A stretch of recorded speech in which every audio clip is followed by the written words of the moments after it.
মই নিজে এজন জনজাতিৰ ল'ৰা, সম্প্ৰদায়ৰ ল'ৰা, মিচিং জনগোষ্ঠীৰ। মই আজি দিনটোত এগৰাকী জনজাতীয় সন্তান হিচাপে গৌৰৱ হোৱাৰ লগতে মই এজন গৌৰৱী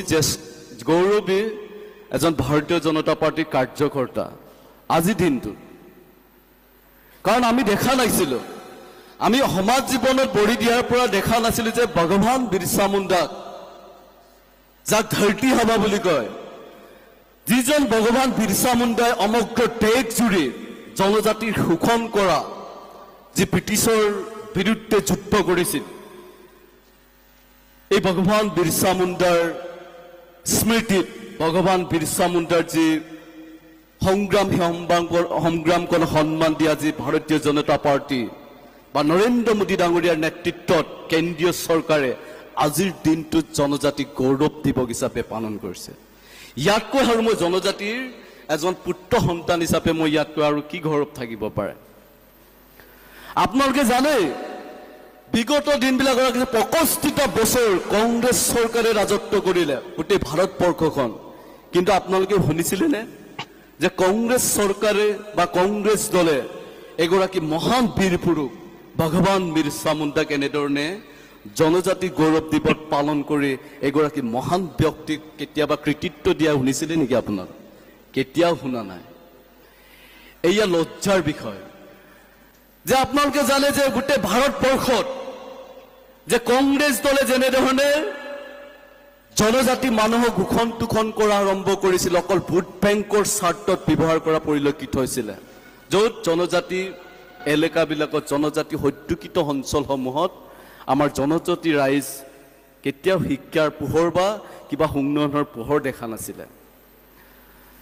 আজি মই ভগৱান বিৰচা মুণ্ডাৰ বিষয়ে মই যেতিয়া হিষ্ট্ৰী পঢ়িছিলোঁ, যেতিয়া এখেতৰ আত্মজীৱনী পঢ়িছিলোঁ, এখেতৰ সংগ্ৰামৰ কথা যেতিয়া মই নিজে পাঠ কৰিছিলোঁ, যে গোটেই তেতিয়া মোৰ চকু পানী ঢুকিছিলে, মই থাকিব পৰা নাছিলে যে এইগৰাকী মহান ব্যক্তিক সঁচাকৈ কেনেধৰণে ইমান বছৰ 65টা বছৰ ৰাজত্ব কৰা কংগ্ৰেছ দলে কেনেকৈ উপেক্ষিত কৰিব পাৰিলে। যি ভগৱান বিৰচা মুণ্ডাই যেতিয়া ঝাৰখণ্ডত আদিবাসী ৰাইজৰ, জনজাতি ৰাজ্যক ব্ৰিটিছে যেতিয়া শোষণ আৰম্ভ কৰিছিলে, য'ত জনজাতি ৰাইজক শোষণ কৰা আৰম্ভ কৰিছিল, আমাৰ এই জনজাতি ৰাজ্যৰ যি প্ৰাপ্য অধিকাৰ, এই প্ৰাপ্য অধিকাৰবিলাকক কেনেকৈ নিষেধ কৰি দিছিলে। আৰু এইগৰাকী ভগৱান বিৰচা মুণ্ডাই 25 বছৰ বয়সত নিজৰ শিক্ষাৰ পোহৰেৰে, এখেতৰ দেউতাক যিহেতু এজন খেতিয়ক আছিলে, অতি দৰিদ্ৰ জনজাতি লোক আছিলে, এখেতৰ প্ৰতিভা আৰু এখেতৰ যি প্ৰতিভাক দেখি এখেতক স্কুলত দিছিলে, খ্ৰীষ্টান মিছনেৰী স্কুলত। কিন্তু এই ভগৱান বিৰচা মুণ্ডাই নিজৰ জনজাতি, নিজৰ আদিবাসী ৰাজ্যক যেনেধৰণে ব্ৰিটিছে শোষণ কৰা আৰম্ভ কৰিছিলে, এখেতৰ আধাতে স্কুলীয়া জীৱন সামৰি একেতে জনজাতি ৰাজ্যক যে শোষণ কৰা এই ব্ৰিটিছৰ বিৰুদ্ধে একক প্ৰচেষ্টাৰে একেতে আন্দোলন কৰাই ন্যায় ব্যৱস্থাৰ ওপৰত মাত মতা সাহসেৰে আৰম্ভ কৰিছিলে। মই নিজে এজন জনজাতিৰ ল'ৰা, সম্প্ৰদায়ৰ ল'ৰা, মিচিং জনগোষ্ঠীৰ। মই আজি দিনটোত এগৰাকী জনজাতীয় সন্তান হিচাপে গৌৰৱ হোৱাৰ লগতে মই এজন গৌৰৱী এজন ভাৰতীয় জনতা পাৰ্টীৰ কাৰ্যকৰ্তা আজি দিনটোত।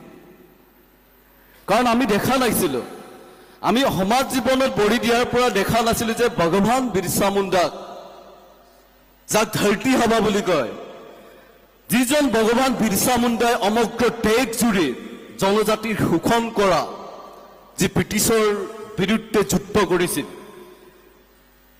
এই ভগৱান বিৰচা মুণ্ডাৰ স্মৃতিত ভগৱান বিৰচা মুণ্ডাৰ যি সংগ্ৰামক সন্মান দিয়া যি ভাৰতীয় জনতা পাৰ্টি বা নৰেন্দ্ৰ মোদী ডাঙৰীয়াৰ নেতৃত্বত কেন্দ্ৰীয় চৰকাৰে আজিৰ দিনটোত জনজাতিক গৌৰৱ দিৱস হিচাপে পালন কৰিছে।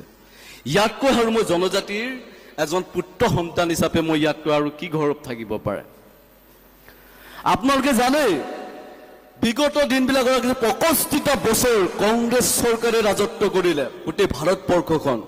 কিন্তু আপোনালোকে শুনিছিলেনে যে কংগ্ৰেছ চৰকাৰে বা কংগ্ৰেছ দলে এগৰাকী মহান বীৰ পুৰুষ ভগৱান বিৰচা মুণ্ডাক এনেধৰণে জনজাতি গৌৰৱ দিৱস পালন কৰি এগৰাকী মহান ব্যক্তিক কেতিয়াবা কৃতিত্ব দিয়া শুনিছিলে নেকি আপোনাৰ?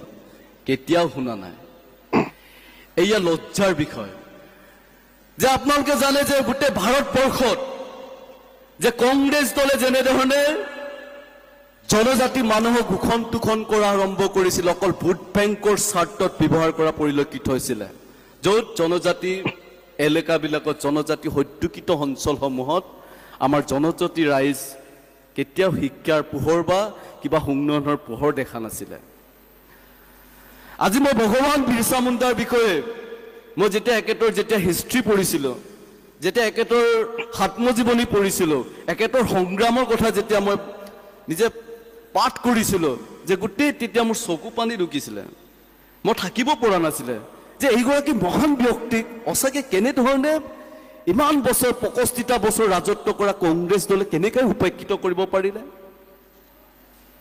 যি ভগৱান বিৰচা মুণ্ডাই যেতিয়া ঝাৰখণ্ডত আদিবাসী ৰাইজৰ জনজাতি ৰাজ্যক ব্ৰিটিছে যেতিয়া শোষণ আৰম্ভ কৰিছিলে, য'ত জনজাতি ৰাইজৰ শোষণ তোষণ কৰা আৰম্ভ কৰিছিল, আমাৰ এই জনজাতি ৰাজ্যৰ যে প্ৰাপ্য অধিকাৰ, এই প্ৰাপ্য অধিকাৰবিলাকক কেনেকৈ নিষেধ কৰি দিছিলে।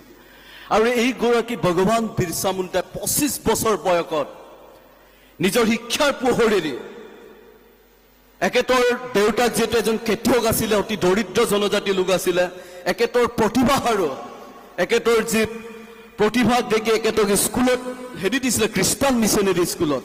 কিন্তু এই ভগৱান বিৰচা মুণ্ডাই নিজৰ জনজাতি, নিজৰ আদিবাসী ৰাজ্যক যেনেধৰণে ব্ৰিটিছে শোষণ কৰা আৰম্ভ কৰিছিলে, এখেতৰ আধাতে স্কুলীয়া জীৱন সামৰি একেতে জনজাতি ৰাজ্যক যে শোষণ তোষণ কৰা এই ব্ৰিটিছৰ বিৰুদ্ধে একক প্ৰচেষ্টাৰে একেতে আন্দোলন কৰাই ন্যায় ব্যৱস্থাৰ ওপৰত মাত মতা সাহসেৰে আৰম্ভ কৰিছিলে।